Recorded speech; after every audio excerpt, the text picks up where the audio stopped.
Hey everyone, this is Derrick Henry with Accelerate Consulting, and in this quick blog video, we're going to talk about the importance of core values.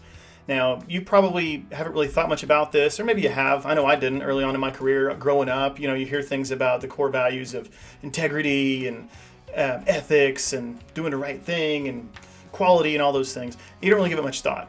And honestly, even after I got out of college, I didn't really think much about it. But as I've progressed through my career, as I've taken on leadership roles, as I've had training and things, and as I've started a business, well, now I get the importance of it. So we're going to talk about that, how to define them, how to live them out every day, and what they really stand for. So first off, why they're important? Well, they communicate what's important inside. So to all the people who are working there, your employees and your leaders, and outside to people who are customers, shareholders, even potential employees. Right? So communicating it, that's a big thing. They provide some guidance and a sense of purpose that people can align to when they're setting goals, when they're carrying out those goals, when you have conflicts, things like that. They serve as markers of identity and reputation. So if you can think of a brand where they have the highest quality, something around the word quality is probably in their core values, and that's something that is intentional. It doesn't just happen by accident, right? And when you have things like that, when you have any kind of core value that's positive and people remember it, that's a strategic differentiator. And then lastly, they can help determine priorities, especially when there are conflicts. Everything seems like it's a priority because it's important and it's all urgent. Priorities and having a framework for that tends to help. And core values are one of those things that people often use to help determine what the priorities are and which core values do those align to. Now, how do you define them? Well, first off, you probably want to solicit views from all kinds of people across the organization, different functional types, maybe different backgrounds, different things. See what's working, what's not, and see what defines your culture. Now, another one of the things you might do is look at the core values that other organizations have that have similar beliefs and goals. Which ones do you benchmark to? Which ones do you hold in high regard and do you admire? Where have you worked before where you've seen things worked? This is where getting a lot of things together and accumulating all the words and phrases and even images and thoughts that you can tends to help. So take those and then filter out the items that are not representative, not the absolute most important. Basically, if it's not an absolutely yes, then it's probably a no. And narrow down a list of 3 to 5. Could be words, could be a couple of words. A lot of people like to make them either rhyme or make an acronym or have every word start with the same letter because then it's memorable.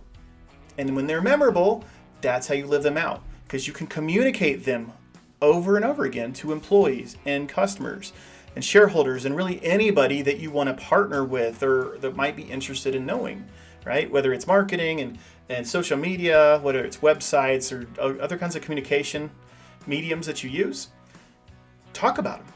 It's okay. And remind people. It's like McDonald's commercials, right? We all know we're hungry. Why do they advertise so much? Because they're reminding you what they're about.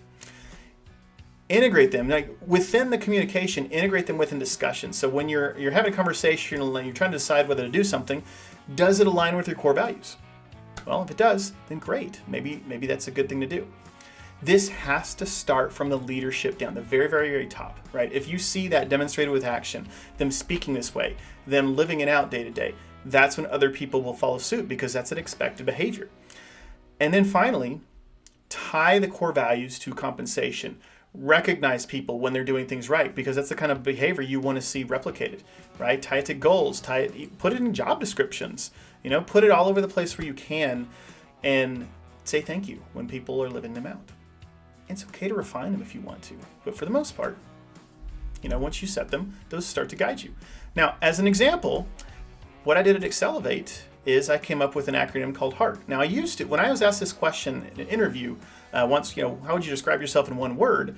I said resourceful. And over time, I said, core values are important. I learned a lot about that and how they contribute to mission and vision, everything. And so I settled on HEART as that one word. Don't tell anybody, but it's kind of a cheat because it stands for hospitality, efficiency, accountability, resourcefulness, and tenacity. Those are my core values. And so naturally, I've made those the core values of Accelerate. And a lot of people love that because heart itself is a great value. It means compassion and caring and passion itself and love. So I wish you luck as you go on this journey. It's important to do this. I know it may seem like a little fluff, but it really can be helpful to guide you toward where you want to go. Thanks for watching. Have a great rest of your day.